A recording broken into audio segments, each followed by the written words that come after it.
Good morning बच्चों, क्या हाल चाल है आप लोग? सभी बच्चे अच्छे हैं, हम लोग भी अच्छे हैं और सभी अच्छे रहिए। तो GK general knowledge IIT NEET junior foundation series में आप सभी बच्चों का फिर से एक वेलकम। और आज हम लोग देखने वाले हैं टॉपिक नंबर 21 टॉपिक नंबर देखने वाले हैं। और टॉपिक नंबर 20 में सभी बच्चों ने बहुत अच्छा कमेंट किया, रिव्यू दिया। और आज आप लोगों से हम ये एक रिक्वेस्ट करेंगे कि जितने भी बच्चे इस टॉपिक्स को देखते हैं, वीडियोस को देख रहे हैं, चैनल को सब्सक्राइब जरूर से कर दीजिए। और इस वीडियो को आपको 150 प्लस लाइक्स देना है, ठीक है?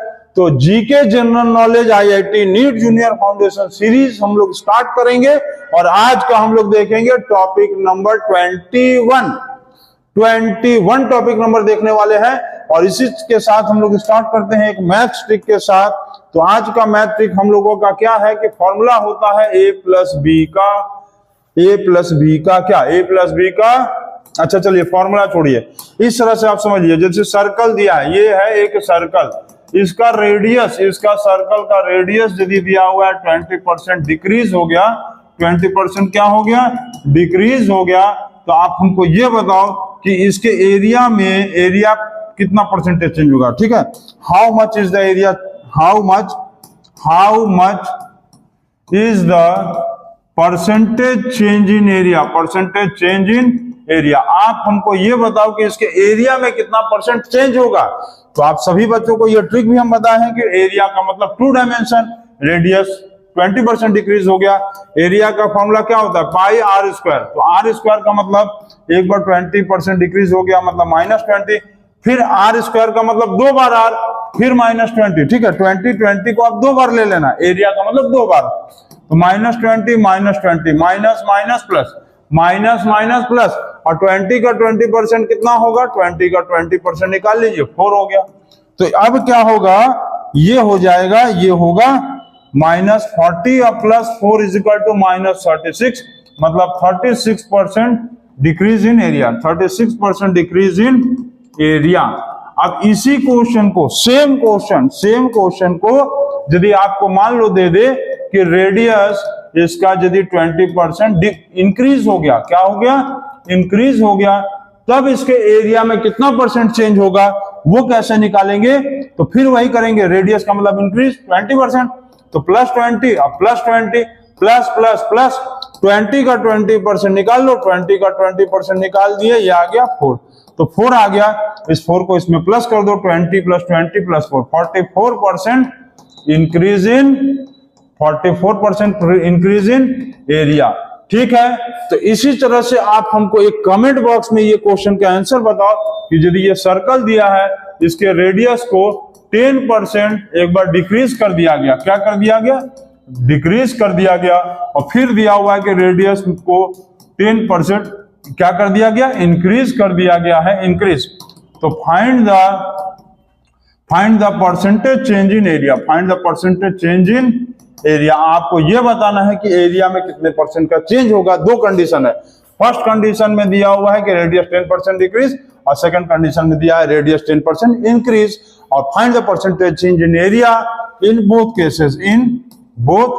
केसेस, दोनों केसेस में कितना परसेंट का एरिया में चेंज आएगा, ये आपको आंसर बताना है कमेंट बॉक्स में।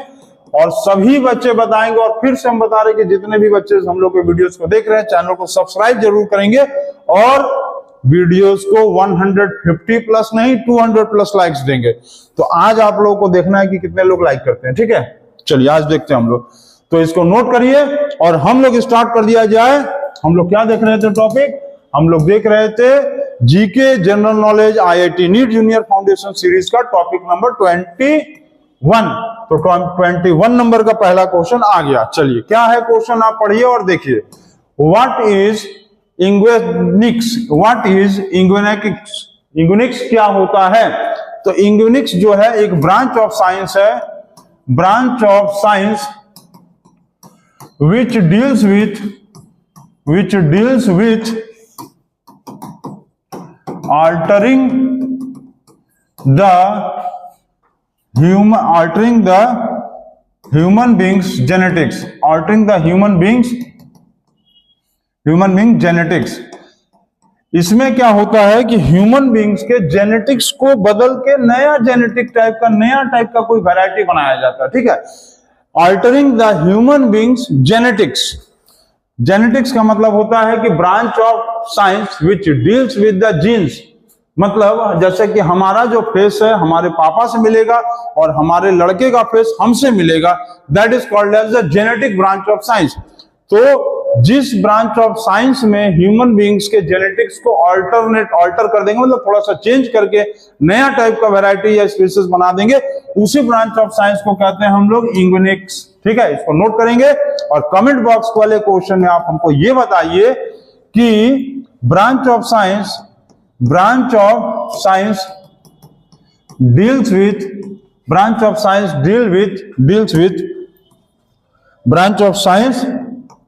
deals with stars and planets called as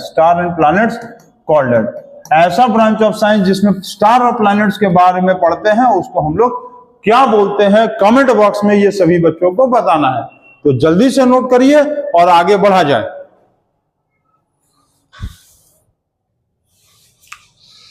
चलिए सभी बच्चों का हो गया, आगे बढ़ा जाए क्वेश्चन नंबर 2 पे। अब क्वेश्चन नंबर 2 क्या आ गया है, चलिए पढ़िए। Which country gifted the statue of liberty to the America. मतलब किस कंट्री ने स्टैचू ऑफ लिबर्टी को अमेरिका मतलब यूएसए को गिफ्ट किया था। किस कंट्री ने स्टैचू ऑफ लिबर्टी को अमेरिका मतलब यूएसए को गिफ्ट किया था, कौन सा कंट्री ने। जो पुतला है ना ऐसे ये लाइट लेके खड़ी है, न्यूयॉर्क में है, एक्चुअल में ये है कहां, न्यूयॉर्क में है। और कौन से कंट्री ने इसको गिफ्ट किया था, and that country name is called as France. France ने स्टैचू ऑफ लिबर्टी को यूएसए अमेरिका को गिफ्ट किया था, जो कि न्यूयॉर्क में लगा है, ठीक है। तो कमेंट में ये आप बताओ हमको, कमेंट बॉक्स में चलो जल्दी से ये बताओ कि रेड क्रॉस सोसाइटी का स्टैब्लिश किसने किया था। रेड क्रॉस सोसाइटी के फाउंडर का क्या नाम था। रेड क्रॉस सोसाइटी के फाउंडर का क्या नाम था, आपको कमेंट बॉक्स में सभी बच्चों को बताना है। तो जल्दी से नोट करिए और आगे बढ़ा जाए। सभी बच्चे नोट कर लिए हैं। चलिए क्वेश्चन नंबर 3 पे बढ़ा जाए। और क्वेश्चन नंबर 3 क्या है कि विच क्या है। क्वेश्चन नंबर 3 दिया हुआ है कि which city is known as the queen of the Arabian sea. Queen of the Arabian sea किस सिटी को कहा जाता है, इंडिया के किस सिटी को क्वीन ऑफ अरेबियन सी कहा जाता है। तो दैट आंसर इज कोचीन को कहा जाता है क्वीन ऑफ अरेबियन सी। अच्छा ये आप हमको कमेंट बॉक्स में बताओ, कमेंट बॉक्स में आप सभी बच्चे ये बताओ आप हमको आप हमको कमेंट बॉक्स में चलो ये क्वेश्चन बताओ कि क्लॉक में, घड़ी में 8:20 हो रहा है तो मिरर पे कितना होगा।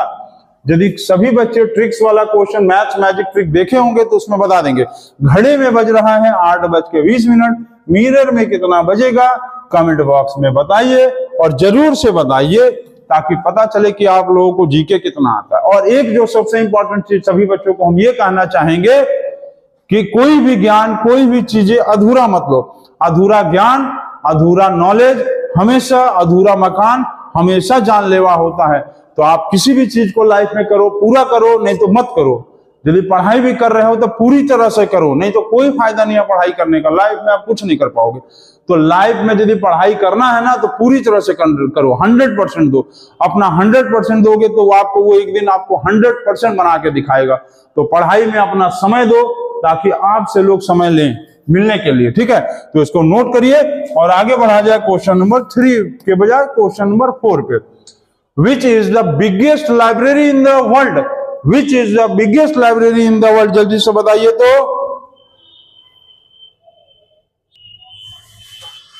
चलिए जल्दी बताइए। Which is the biggest library in the world? Which is the biggest library in the world? आपको पता है लाइब्रेरी ऑफ कांग्रेस, इसका नाम है library of Congress in USA. Library of Congress in USA ये वर्ल्ड का सबसे बड़ा लाइब्रेरी है। इस लाइब्रेरी का नाम है लाइब्रेरी ऑफ कांग्रेस, यूएसए में है। ठीक है, तो कमेंट बॉक्स में ये बताओ आप कि biggest library in India, biggest library in India, India के सबसे बिगेस्ट लाइब्रेरी का आपको नेम बताना है कमेंट बॉक्स में। सभी बच्चे जल्दी से बताएंगे, इसको नोट करिए और आगे बढ़िए। चलिए, हो गया है, सभी बच्चों का हो गया। क्वेश्चन नंबर 5 पे बढ़ जाए आप। क्वेश्चन नंबर 5 क्या है? Who was the first women receipt of Magsaysay award? Who was the first women receipt, मतलब महिला में सबसे पहला, महिला में वुमेन्स में सबसे पहला मैगसेस अवार्ड किसको मिला था? तो हम आपको बता दें, किरण बेदी, किरण बेदी। ठीक है, क्या नाम है? किरण बेदी। किरण बेदी जी को सबसे पहला मैगसेस अवार्ड मिला था। ठीक है, इंडिया से वुमेन में। अच्छा, ये बताओ कमेंट बॉक्स में, आप हमको बताओ क्वेश्चन कमेंट बॉक्स का कि name the first women IPS, name the first women IPS in India. India के सबसे पहली आईपीएस वुमेन कौन थी, ये आपको कमेंट बॉक्स में बताना है। और आईपीएस का मतलब होता है full form Indian police service, जिसमें लोग जो है जब पास करते हैं तो इसमें लोग एसपी बनते हैं। ठीक है, एसपी, डीएसपी, कमिश्नर और बाकी डीआईजी, डीजीपी सब इसी से बनते हैं। ठीक है, तो ये हो गया। तो किरण बेदी जो है सबसे पहली वुमेन मैगसेस अवार्ड पाने वाली महिला थी इंडिया से। ठीक है, तो इसको नोट करिए, ये आप लोगों को नहीं पता रहा होगा, एकदम नया क्वेश्चन। और आगे बढ़ा जाए क्वेश्चन नंबर 6 पे। क्वेश्चन नंबर 6 क्या है? Which country is known as the land of the 1000 lakes? 1000 क्या, और भी ज्यादा लेक्स है वहां पर, मतलब ऐसा देश है कि जहां पर सबसे ज्यादा लेक्स पाया जाता है। And that country is called as the Finland. That country is called as the Finland. अच्छा, ये बताओ कि name the country which is leading producer of diamond. कौन सा देश सबसे ज्यादा डायमंड प्रोड्यूस करता है? कमेंट बॉक्स में बताएंगे सभी बच्चे। और किस देश को 1000 लेक्स वाला कंट्री कहा जाता है? किस कंट्री को कहा जाता है? तो फिनलैंड। ठीक है, आपको हम जानकारी के लिए बता दें कि फिनलैंड में ही नोकिया कंपनी बना था। नोकिया कंपनी का मोबाइल्स का जो मैन्युफैक्चरिंग यूनिट है, नोकिया कंपनी किस देश का है? तो फिनलैंड का है। तो नोट करिए और आगे बढ़ा जाए। चलिए, आगे बढ़ा जाए। आगे बढ़ गए हम लोग और क्वेश्चन नंबर आ गया 7 पे। क्वेश्चन नंबर 7 पे हम लोग आ गए हैं। क्वेश्चन नंबर 7 क्या है? Which country is the leading producer of T? World में सबसे ज्यादा टी प्रोड्यूस करने वाला, टी मतलब क्या? टी मतलब चाय पत्ती, चाय पत्ती बनाने वाला सबसे, मतलब कौन सा कंट्री में सबसे ज्यादा चाय पत्ती उगता है, सबसे चाय पत्ती बनता है? And that country is called name as China. China जो है वर्ल्ड का सबसे बड़ा लीडिंग प्रोड्यूसर कंट्री है टी का। तो अच्छा, कमेंट में ये आप हमको बता सकते हो, कमेंट में आप हमको ये बता सकते हो कि नहीं बता सकते हो कि आप ये बताओ, मैथ से रिलेटेड पूछ ले, मैथ से रिलेटेड वॉल्यूम ऑफ कोन का फॉर्मूला इसमें से क्या होगा? 1/3 pi r square h, 1/3 pi r square h, 4/3 pi r cube कि पाई आर स्क्वायर एच। इन तीनों में से कौन सा फॉर्मूला वॉल्यूम ऑफ कोन का है? कमेंट बॉक्स में आप बताओ जल्दी से। तो नोट करिए इसको।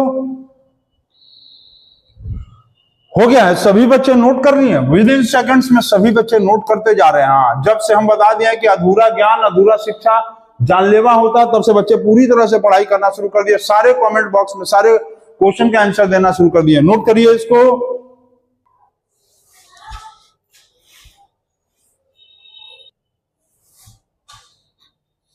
चलिए, who was the first women IPS officer of India? आप इंडिया के सबसे पहले आईपीएस नहीं, इंडिया के सबसे पहले आईएएस वुमेन का नाम बताना है। तो इनका नाम था अन्ना रजम जॉर्ज। ठीक है, इनका नाम था, who was the first women IAS officer of India, Anna Rajam George. और सबसे पहली इंडियन आईपीएस वुमेन कौन थी? किरण बेदी। ठीक है, तो अन्ना रजम जॉर्ज। कमेंट बॉक्स में आप हम सभी बच्चे ये बताओ कमेंट बॉक्स में कि name the lightest gas, name the lightest gas. Lightest gas कौन सा होता है? और अच्छा, ये बताने के बाद ये भी बताना कि इसका कैलोरीफिक वैल्यू क्या है। कैलोरीफिक वैल्यू क्या है वो भी बताना है लाइटेस्ट गैस का। कैलोरीफिक वैल्यू का मतलब होता है कि कोई भी गैस 1 ग्राम जलने पे कितना हीट प्रोड्यूस करेगा, कोई भी गैस 1 ग्राम जलने पे कितना हीट एनर्जी प्रोड्यूस करेगा, उसी को कहते हैं कैलोरीफिक वैल्यू। ठीक, amount of the heat energy produced by burning 1 gram of the fuel is called as a calorific value. तो लाइटेस्ट गैस कौन सा है, कैलोरीफिक वैल्यू कितना है उसका आप हमको कमेंट बॉक्स में बताएंगे। चलिए इसको नोट करिए और आगे बढ़ा जाए हम लोग। क्वेश्चन नंबर आ गया 9। क्वेश्चन नंबर 9 क्या है? Who wrote the book the God of small things? Very good, मतलब ये बहुत अच्छा बुक है। God of the small things के राइटर का नाम है अरुंधति राय। अरुंधति रॉय ने the God of small things book लिखा था। अच्छा, ये आप हमको बताओ कमेंट बॉक्स में कि name the award received, name the award received for this book. इसी बुक के लिए अरुंधति रॉय को एक अवार्ड मिला था। उस अवार्ड का क्या नाम है? कमेंट बॉक्स में सभी बच्चे बताएंगे कि अरुंधति रॉय को जो the God of small things के लिए एक अवार्ड मिला था, जो कि बुक के फील्ड में, मतलब पूरे वर्ल्ड में बुक जो लिखते हैं, जो राइटर्स बहुत सबसे अच्छे बुक लिखते हैं पूरे वर्ल्ड में, उसके लिए उनको दिया जाता है और उनको वो अवार्ड मिला है इसी बुक के लिए। तो इसको नोट करेंगे और आगे बढ़ेंगे। चलिए आगे बढ़ गए, क्या आ गया क्वेश्चन नंबर 10। एक्सपैंड का मतलब फैलाना नहीं, फुल फॉर्म लिखना है। तो फुल फॉर्म बताइए आप जल्दी से। इग्नू का बताइए, इग्नू का फुल फॉर्म क्या है? कोई बता सकता है? इग्नू का फुल फॉर्म होता है Indira Gandhi INDIR, Indira Gandhi national open university. National वो क्या है? Indira Gandhi national open university. ठीक है, इग्नू का फुल फॉर्म क्या है?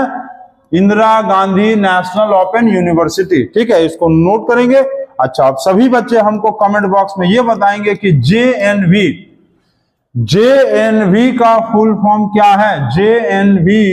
JNV का फुल फॉर्म क्या है? सभी बच्चे इसको बताएंगे, JNV का फुल फॉर्म बताएंगे।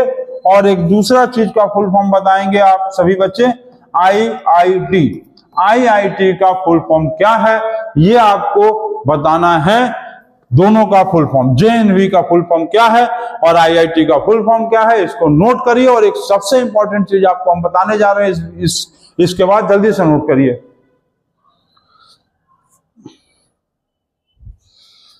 सभी बच्चों को हो गया है, ये सभी बच्चे हो गए हैं। अच्छा, एक जो सबसे इंपॉर्टेंट चीज आज अब हम आप लोगों को हम बताने जा रहे हैं, देखो एक चीज समझ लो। जैसे एक चाकू है, अब उस चाकू का हैंडल तुम पकड़ोगे ना, तो उस हैंडल को पकड़ के तुम चाहोगे तो किसी को काट दो। उस चाकू के हैंडल को पकड़ोगे तो उस चाकू से चाहे तो तुम किसी फल को काट दो, चाहे इंसान को काट दो, किसी भी चीज को काट दोगे। लेकिन उसी चाकू के यदि तुम मान लो धार को पकड़ लिए ना, तो क्या होगा कि वही चाकू तुमको काट देगा। तो ये ध्यान देना कि चाकू को पकड़ना कहाँ है, हैंडल पे कि धार पे। हैंडल पकड़ेंगे आप दूसरे को काटेंगे, यदि आप धार को पकड़ लिए तो वही चाकू आपको काट देगा। और इसी तरह से पैसा होता है। पैसा यदि आप अपने हाथ में रखेंगे ना, तो वो दुनिया के आपको हर सुख देगा, आपको दुनिया की हर आनंद आपको देगा, आप दुनिया के हर सुख को खरीद सकते हो। लेकिन वही पैसा यदि आप अपने दिमाग में बैठा लिए ना, तो वही पैसा आपको पागल बना देगा और कहीं ना कहीं आपको ऐसा पागल बनाएगा कि दुनिया जो है आपके लिए बेकार लगेगी और कहीं ना कहीं आप डिप्रेशन में जाएंगे, फ्रस्ट्रेशन में जाएंगे। इसीलिए पैसे का इंपॉर्टेंस उतना ही दीजिए जितना वो आपके हाथ में रहे, ना कि आपके दिमाग पे चढ़ जाए। तो उसी तरह से चाकू और पैसा दोनों को हिफाजत कैसे करना है, दोनों का इस्तेमाल कैसे करना है, ये आपको समझना है।